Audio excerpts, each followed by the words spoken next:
In Oxford in the 1950s, there was a fantastic doctor who was very unusual, named Alice Stewart. And Alice was unusual partly because, of course, she was a woman, which was pretty rare in the 1950s. And she was brilliant. She was one of the, at the time, the youngest fellow to be elected to the Royal College of Physicians. She was unusual, too, because she continued to work after she got married, after she had kids, and even after she got divorced and was a single parent, she continued her medical work. And she was unusual because she was really interested in a new science, the emerging field of epidemiology, the study of patterns in disease. But like every scientist, she appreciated that to make her mark, what she needed to do was find a hard problem and solve it. The hard problem that Alice chose was the rising incidence of childhood cancers. Most disease is correlated with poverty, but in the case of childhood cancers, the children who were dying seemed mostly to come from affluent families. So what, she wanted to know, could explain this anomaly? Now, Alice had trouble getting funding for her research. In the end, she got just £1,000 from the Lady Tata Memorial Prize, and that meant she knew she only had one shot at collecting her data. Now, she had no idea what to look for. This really was a needle in a haystack sort of search. So she asked everything she could think of. Had the children eaten boiled sweets? Had they consumed colored drinks? Did they eat fish and chips? Did they have indoor or outdoor plumbing? What time of life had they started school? And when her carbon-copied questionnaire started to come back, one thing and one thing only jumped out with a statistical clarity of a kind that most scientists can only dream of. By a rate of 2 to 1, the children who had died had had mothers who had been X-rayed when pregnant. Now, that finding flew in the face of conventional wisdom. Conventional wisdom held that everything was safe up to a point, a threshold. It flew in the face of conventional wisdom, which was huge enthusiasm for the cool new technology of that age, which was the X-ray machine. And it flew in the face of doctors' idea of themselves, which was as people who helped patients, they didn't harm them. Nevertheless, Alice Stewart rushed to publish her preliminary findings in The Lancet in 1956. People got very excited. There was talk of the Nobel Prize. And Alice really was in a big hurry to try to study all the cases of childhood cancer she could find before they disappeared. In fact, she need not have hurried. It was fully 25 years before the British and American medical establishments abandoned the practice of X-raying pregnant women. The data was out there, it was open, it was freely available, but nobody wanted to know. A child a week was dying, but nothing changed. Openness alone can't drive change. So for 25 years, Alice Stewart had a very big fight on her hands. So how did she know that she was right? Well, she had a fantastic model for thinking. She worked with a statistician named George Neal, and George was pretty much everything that Alice wasn't. So Alice was very outgoing and sociable, and George was a recluse. Alice was very warm, very empathetic with her patients. George, frankly, preferred numbers to people. But he said this fantastic thing about their working relationship. He said, "My job is to prove Dr. Stewart wrong." He actively sought disconfirmation, different ways of looking at her models, at her statistics, different ways of crunching the data in order to disprove her.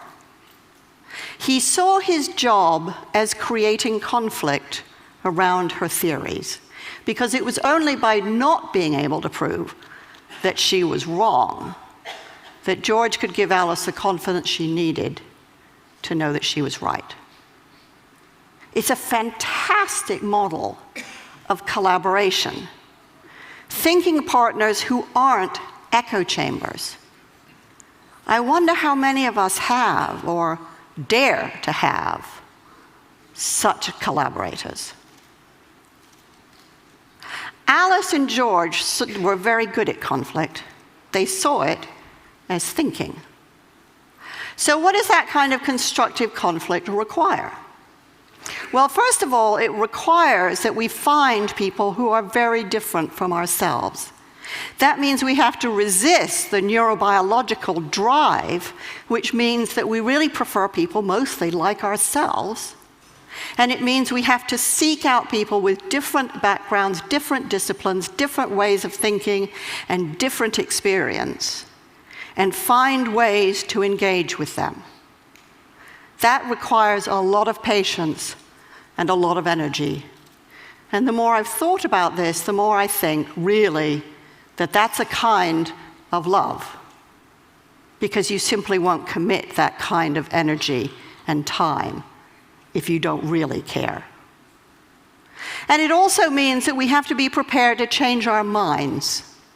Alice's daughter told me that every time Alice went head-to-head with a fellow scientist, they made her think and think and think again. My mother, she said, my mother didn't enjoy a fight, but she was really good at them.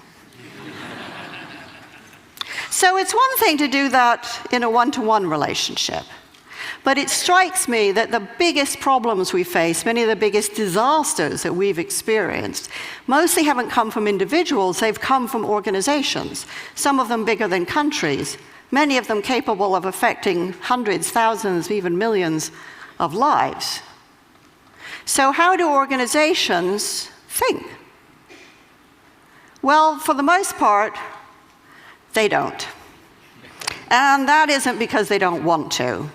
It's really because they can't. And they can't because the people inside of them are too afraid of conflict.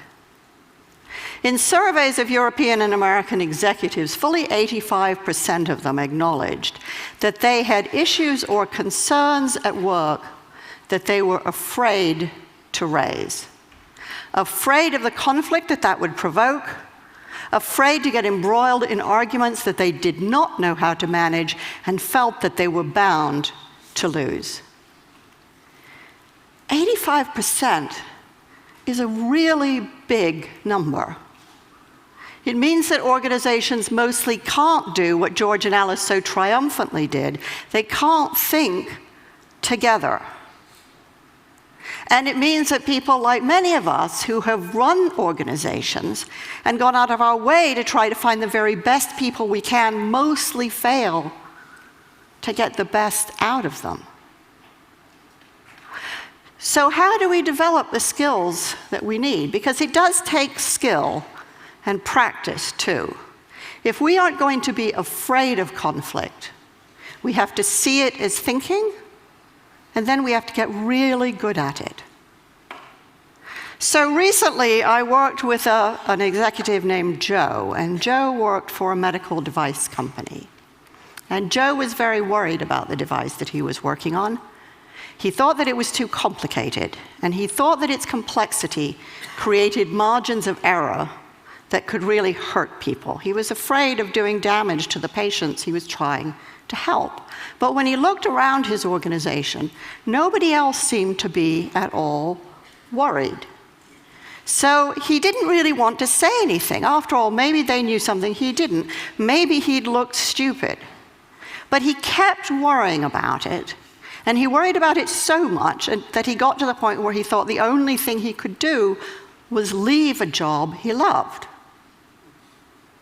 In the end, Joe and I found a way for him to raise his concerns. And what happened then is what almost always happens in this situation. It turned out everybody had exactly the same questions and doubts. So now Joe had allies. They could think together.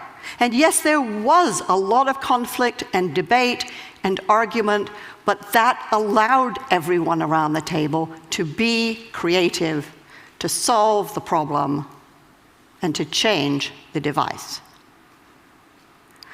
Joe was what a lot of people might think of as a whistleblower, except that like almost all whistleblowers, He wasn't a crank at all. He was passionately devoted to the organization and the higher purposes that that organization served. But he had been so afraid of conflict until finally he became more afraid of the silence. And when he dared to speak, he discovered much more inside himself and much more given the system than he had ever imagined. And his colleagues don't think of him as a crank. They think of him as a leader.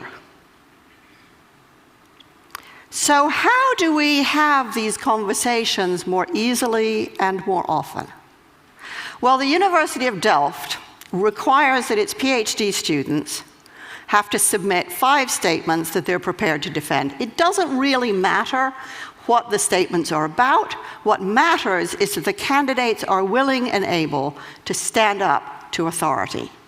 I think it's a fantastic system, but I think leaving it to PhD candidates is far too few people and way too late in life. I think we need to be teaching these skills to kids and adults at every stage of their development if we want to have thinking organizations and a thinking society. The fact is that most of the biggest catastrophes that we've witnessed rarely come from information that is secret or hidden. It comes from information that is freely available and out there, but that we are willfully blind to because we can't handle, don't want to handle the conflict that it provokes. But when we dare to break that silence, or when we dare to see, and we create conflict, we enable ourselves and the people around us to do our very best thinking. Open information is fantastic. Open networks are essential. But the truth won't set us free until we develop the skills and the habit and the talent and the moral courage to use it. Openness isn't the end. It's the beginning.